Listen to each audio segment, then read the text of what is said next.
En los años 60, representativos de un quiebre en la mentalidad y forma de la vida del siglo XX,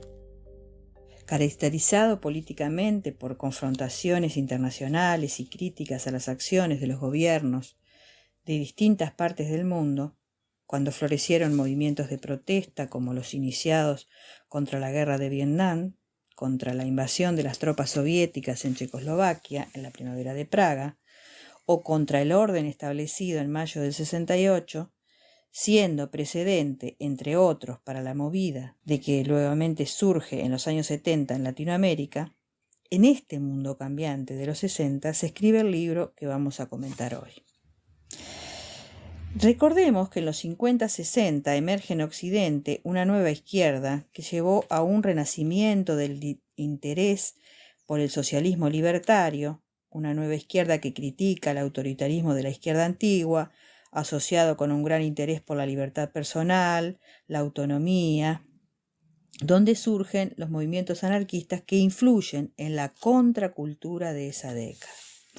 Recordemos también que en 1960, con la aprobación de la píldora anticonceptiva, comienza una revolución sexual y la liberación de la mujer, que tiene un quiebre importante en el año 1963 con la aparición del libro La mística de la femineidad de la escritora estadounidense Betty Friedan, que marca el comienzo de una nueva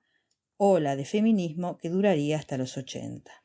También, en 1963, Martin Luther King pronunció su discurso I Have a Dream, Yo tengo un sueño, discurso que tuvo como consecuencia la apertura a la legislación de los derechos civiles de la nación y la equidad para las clases sumergidas. Un Martin Luther King que sería asesinado 5 años más tarde en una década en que se sucedieron asesinatos políticos en todo el mundo. En Argentina, como en otras partes del hemisferio sur, desde 1963, las Fuerzas Armadas, alarmadas y hasta obsesionadas con el peligro comunista, habían adaptado como propia la doctrina de la seguridad nacional difundida por Estados Unidos desde las escuelas de las Américas, con el objetivo de garantizar el orden interno y defender la civilización occidental y cristiana de las ideologías foráneas. Es así que por este medio se fueron sucediendo desde esa fecha dictaduras militares permanentes en toda Latinoamérica. En ese cambiante y revolucionario mundo de los años 60 se escribe el libro que vamos a comentar hoy. Y muy especialmente quise destacar Hechos de 1963, porque ese fue el año en que nuestro autor en cuestión, que estaba viviendo en el exilio en Latinoamérica, vuelve a Europa, a una Europa también muy distinta a la que había dejado atrás hace cuarto siglo atrás. En todo este tejido que contiene a los habitantes del mundo en los 60, en ese tejido cambiante, evolutivo, de descubrimiento, de crítica, de crecimiento y hasta de decadencia en algunos aspectos, se desarrolla Roma, peligro para caminantes, del poeta y pintor español Rafael Alberti, del cual hoy nos ocuparemos para invitarlos a la lectura y presentarles esta, que es la obra cumbre por extensión y variedad del poeta gaditano. Soy Sandra Gutiérrez Alves, me acompaña nuestro técnico de sonido Marcelo Luis Gentili y esto es Patio de Poetas. Rafael Alberti vino a este mundo apenas nacido el siglo XX en el puerto de Santa María de Cádiz, donde vivió su niñez y adolescencia, y desde donde partió a su primer exilio a la capital con 15 años, cuando en el 17 se mudó a Madrid con su familia y comenzó su carrera como pintor participando en algunas exposiciones. Pero el Alberti poeta nace después de la muerte de su padre en 1920 por una necesidad personal de escribir al encontrarse frente a la muerte. Tal fue su descubrimiento que siguió el camino de la poesía y en 1924 recibió el primer premio de poesía entregado en manos de Antonio Machado por su libro Marinero en Tierra, un poemario que escribió en San Rafael durante un tiempo de recuperación de una afección pulmonar que tuvo y que claramente es el libro escrito desde la nostalgia de un exilio obligado de su tierra natal o de su ciudad natal cerca del mar. Marinero en Tierra es un poemario de estilo del cancionero popular y quizás sea el libro más conocido y más estudiado de Alberti, que lo encuadra en la generación del 27, no solo por su relacionamiento con los otros miembros de la generación, sino por la utilización del símbolo del mar y la frontera invisible, generación que marca su primera época, pero que dista enormemente del Alberti que traeremos hoy sobre el tapete con una obra que quizá fue de mucho peso a la hora de concederle el Premio Cervantes en 1983. El dramático estallido de la Guerra Civil del 36 reforzó el compromiso que el poeta había adquirido años antes con el pueblo en su afiliación con el Partido Comunista. Es así que, enfundado en el mono azul de los milicianos, colaboró en salvar los cuadros del Museo del Prado de los bombardeos de la guerra. Acogió a intelectuales que se unían a la lucha en favor de la República y llamó a la resistencia en un Madrid asediado, recitando versos desde la capital del país hacia los campos de batalla más lejanos. Al terminar la guerra civil tras la derrota republicana, Rafael Alberti y su compañera María Teresa León, como otros tantos españoles, se vieron obligados a abandonar su patria y se trasladaron a París, comenzando el exilio fuera de España. Allí residieron hasta que el gobierno francés, y debido al auge del nazismo en Francia, les consideró peligrosos militantes comunistas. Les retiró el permiso de trabajo con la amenaza que esto implicaba para sus vidas y otra vez debieron zarpar al exilio rumbo a Buenos Aires, donde llegaron en marzo de 1940. Su destino final era Chile. Pensaban vivir junto a Pablo Neruda, pero por esas fechas Neruda fue nombrado cónsul en México, por lo que se vieron en Argentina sin papeles y sin destino. Primero fueron a vivir al interior del país en la estancia del Totoral de Córdoba, donde nació su hija Aitana. Luego, al regularizar su situación, se radicaron en Buenos Aires. En Argentina los Alberti vivieron unos 23 años, donde el poeta escribió alrededor de 20 libros de distintos géneros y tuvo estrecha relación con intelectuales argentinos y uruguayos, ya que pasaba sus veranos en Uruguay, en Punta del Este, balneario en el que se emplazó su casa, La Gallarda, diseñada por el arquitecto Antonio Bonet, también amigo del poeta. Amaba tanto ese lugar que en 1991, cuando volvió para dar una conferencia a Buenos Aires, alquiló un avión privado con el motivo de sobrevolar su antigua propiedad y visitarla. Y en esta oportunidad recuperó algunas pertenencias como libros que había dejado en su partida. En la Argentina vivió entre el 40 y el 63 y pudo desarrollar su obra y trabajar en los medios, tanto él como su compañera María Teresa León.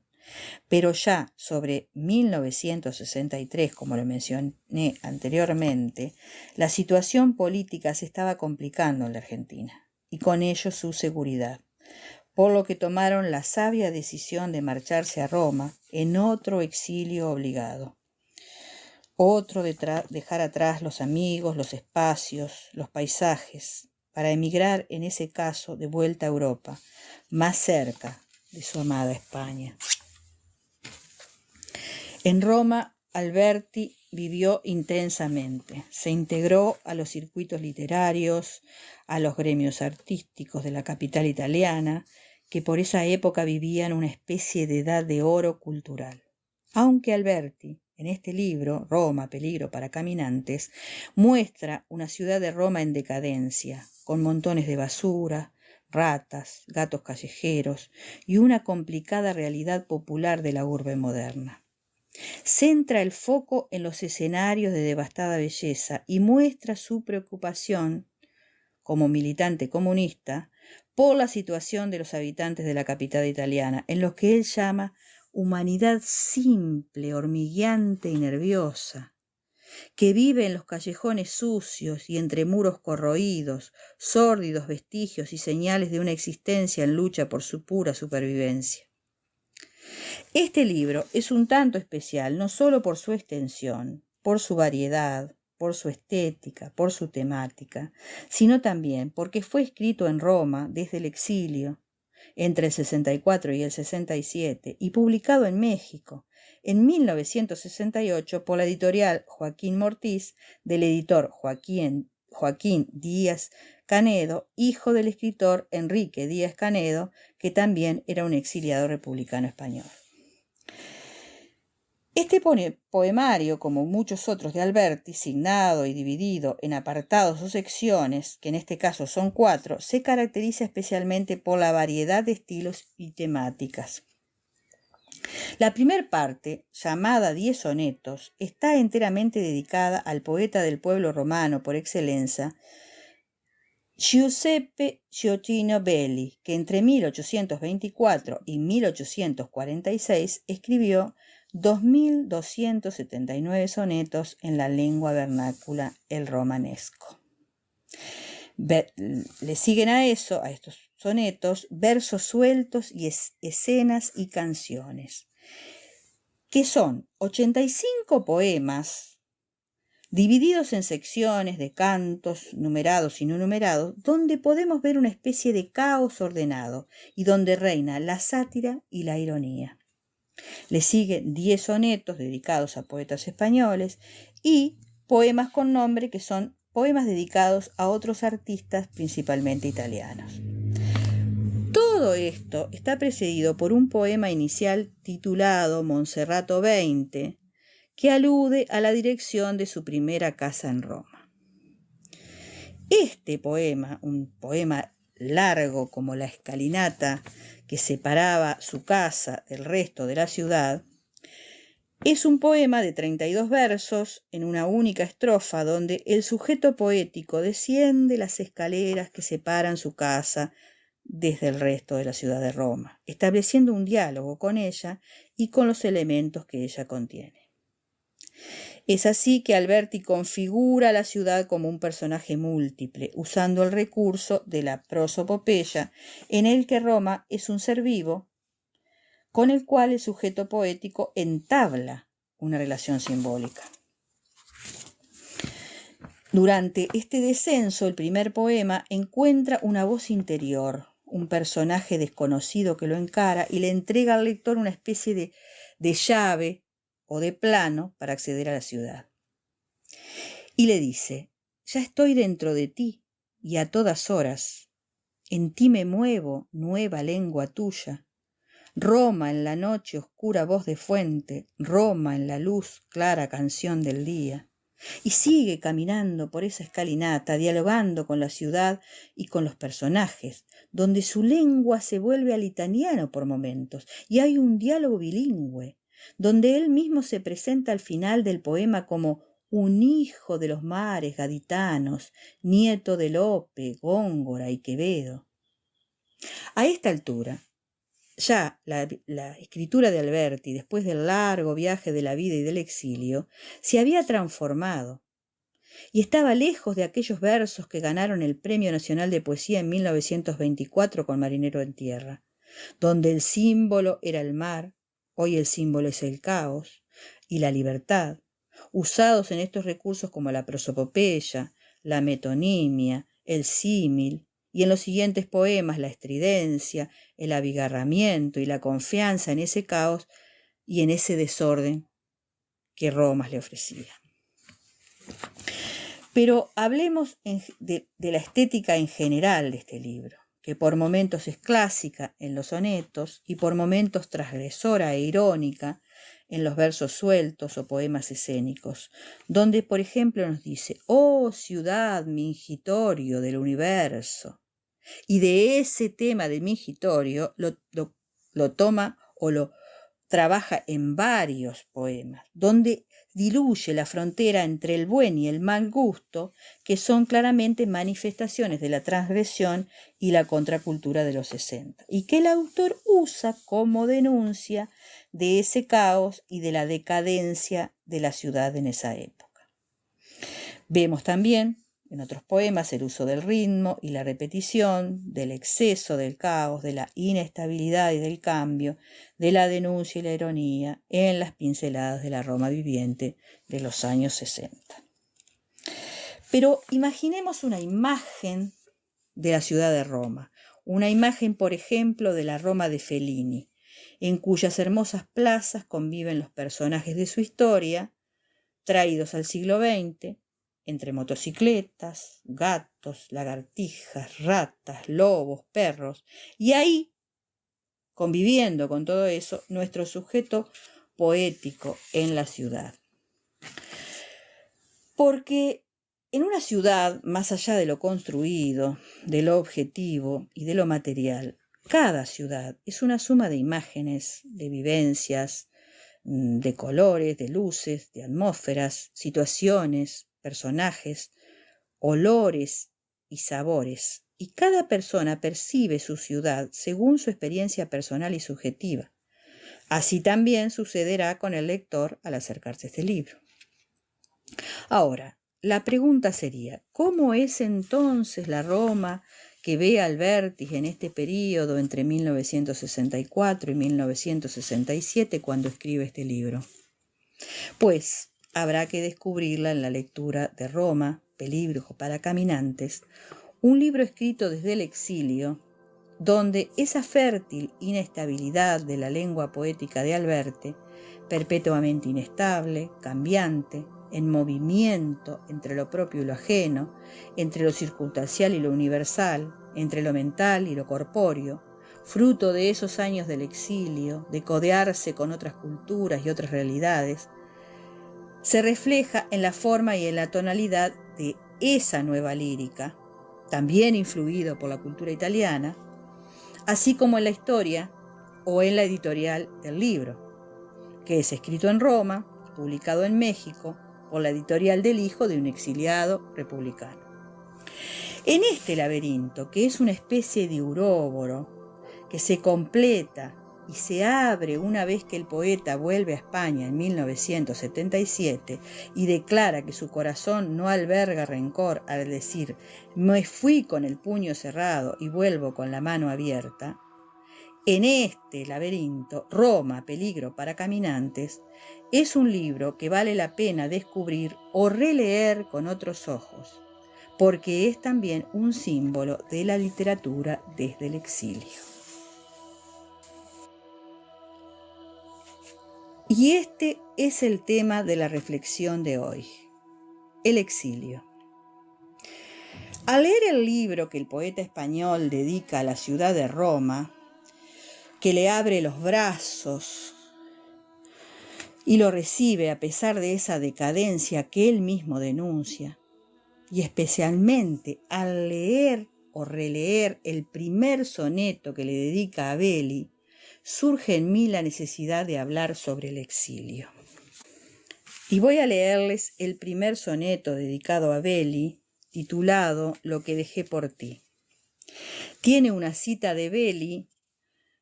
que no voy a leer porque está escrita en romanesco y no conozco el idioma, pero sí voy a leer el soneto. El soneto dice así: dejé por ti mis bosques, mi perdida arboleda, mis perros desvelados, mis capitales años desterrados, hasta casi el invierno de la vida. Dejé un temblor, dejé una sacudida, un resplandor de fuegos no apagados. Dejé mi sombra en los desesperados ojos sangrantes de la despedida. Dejé palomas tristes junto a un río, caballos sobre el sol de las arenas. Dejé de oler la mar, dejé de verte. Dejé por ti todo lo que era mío. Dame tú, Roma, a cambio de mis penas, tanto como dejé para tenerte. En este soneto, en el que el autor demuestra la nostalgia por todo lo dejado atrás en ese casi cuarto de siglo en la Argentina, en el Río de la Plata, surge en mí una inquietud de hablar del tema del exilio como agente modificador del humano y de la cultura. Porque el exilio, en este caso político, no es solo un problema político, es un problema humano, y del vacío que este exilio deja o abre en el interior del exiliado. El problema es del desarraigo, la nostalgia por su tierra, su cultura, sus amistades, sus costumbres, que en este caso se dio en varias oportunidades y que comenzó en aquel primer exilio de su adolescencia cuando dejó su casa cerca del mar, su pueblo natal, para irse a vivir a Madrid. Luego, exiliado de España, exiliado políticamente de España, y una segunda o tercera vez exiliado desde la Argentina. Después de haber vivido casi cuarto siglo en ella y haber pasado por aquel periodo de aprendizaje de los nuevos códigos, de los nuevos rituales de la memoria, y otra vez se produce esa pérdida, ese desgarramiento, y otra vez se deben crear nuevos rituales para conservar los lazos con el pasado. Realmente es un choque psicológico frontal que rompe los esquemas de cualquier humano y que no todos pueden soportar. Pero hoy prefiero no centrarme solo en esa parte negativa y dolorosa del exilio, sino en aquella que enriquece de alguna manera al ser humano y a la cultura. Porque frente a cualquier fuerza negativa hay una contrapartida positiva que genera un equilibrio. Entonces, frente al desarraigo, a la impotencia, a la pérdida por la persecución y en la huida en pos de salvar sus vidas, tanto el poeta como su familia dejaron una huella donde estuvieron. Dejaron una herencia rica en vivencias, en amigos,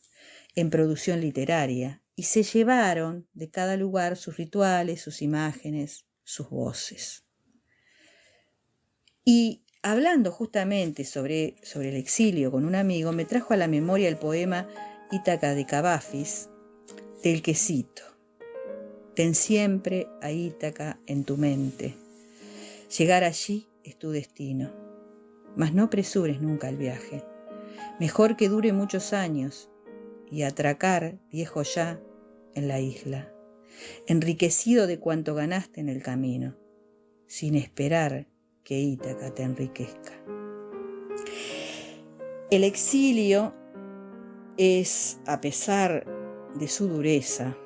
a pesar de ser una figura dolorosa, además, una forma de ganarle a la prepotencia, a la soberbia, a la impunidad,